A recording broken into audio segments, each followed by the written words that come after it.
Lu belajar saham, lu beli, lu rugi. Lu belajar lagi, lu beli lagi, lu rugi lagi.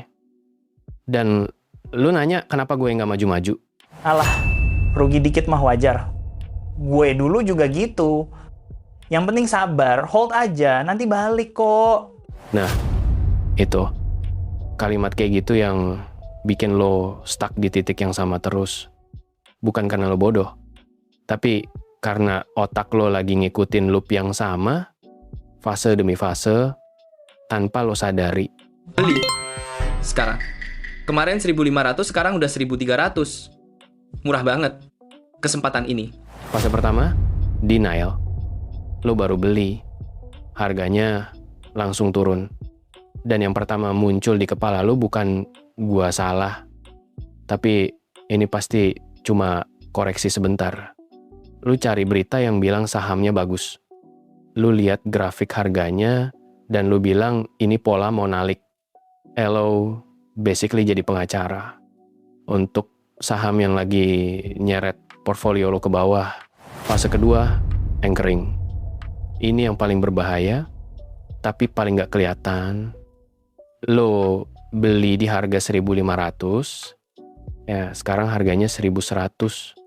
Dan semua keputusan lo sekarang, mau terus pegang, mau jual rugi, mau beli lagi, semua itu lo pikirin dari sudut pandang harga 1.500. Padahal harga 1.500 itu udah gak relevan. Yang relevan cuma satu, harga sekarang dan kemana arahnya. Makanya average down, beli lagi waktu turun, biar harga rata-rata lo lebih rendah. Cara itu yang bikin gua survive dulu. Average down, beli lagi saham yang lagi turun biar harga rata-rata lo lebih rendah. Itu bukan strategi. Itu cara elegan untuk bilang gua nggak mau ngaku salah. Lo nggak lagi beli kesempatan murah. Lo lagi ngelempar uang ke lubang yang sama dengan harapan lubangnya ketutup sendiri. Tenang bro, ini udah di bawah banget. Pasti mantul. Mantul incoming. Fase ketiga, false hope. Sahamnya nggak naik, nggak turun, diam di tempat, dan lo mulai nemuin harapan di situ. Nih, udah nggak turun lagi, berarti mau naik. Tapi lo nggak sadar bahwa setiap hari sahamnya diam, waktu jalan, dan uang lo yang harusnya bisa kerja di tempat lain, malah dikunci di sana. Rugi bukan selalu harga turun. Rugi juga bisa berarti waktu yang kebuang.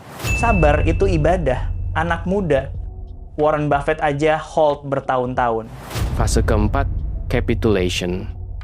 Ini momen paling nyakitin. Setelah pegang berbulan-bulan, nonton harga turun pelan-pelan, akhirnya lu nggak kuat. Lu jual, dan biasanya lu jual di momen yang paling salah. Tepat waktu harga nyentuh titik terendah, terus beberapa hari kemudian harganya naik, dan lu lihat itu dari luar. Udah nggak punya sahamnya. Jual. Jual sekarang. Sebelum makin turun bro. Cabut dulu. Selamatkan yang ada. Dan yang terjadi setelah lu jual, lu marah. Lu nyalahin brokernya. Lu nyalahin kondisi pasar globalnya. Lu nyalahin yang kasih tips. Lu nyalahin bandar. Tapi lu nggak nyalahin satu hal yang paling penting. Cara lu ngambil keputusan. Ya makanya belajar lagi. Ikut seminar, beli kursus, baca buku lebih banyak. Gua dulu juga gitu. Lama-lama ngerti sendiri. Fase kelima, reset palsu. Lo mulai dari awal. Lo baca buku lagi. Lo ikut kelas lagi. Lo merasa segar, siap, lebih siap dari sebelumnya. Tapi lo nggak pernah duduk dan tanya satu pertanyaan paling penting. Kenapa gue ngambil keputusan kayak tadi? Bukan apa yang harus gue pelajari lagi, tapi kenapa otak gue bereaksi kayak gitu waktu harga turun. Karena kalau lo skip pertanyaan itu, semua kursus yang lo ikut cuma nambah pengetahuan, tanpa ngubah polanya.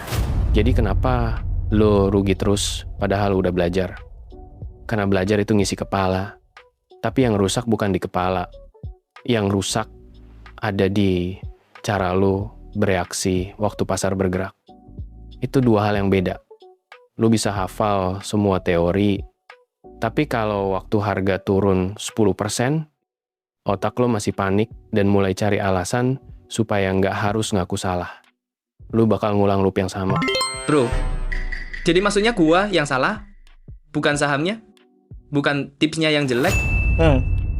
Mungkin ada benernya juga. Gue dulu juga sering hold karena gengsi. Nggak mau ngaku rugi di depan orang. Ternyata itu yang mahal.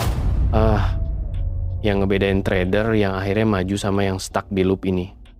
Bukan seberapa banyak buku yang udah dibaca, bukan seberapa mahal kursus yang diikutin. Tapi satu kebiasaan kecil.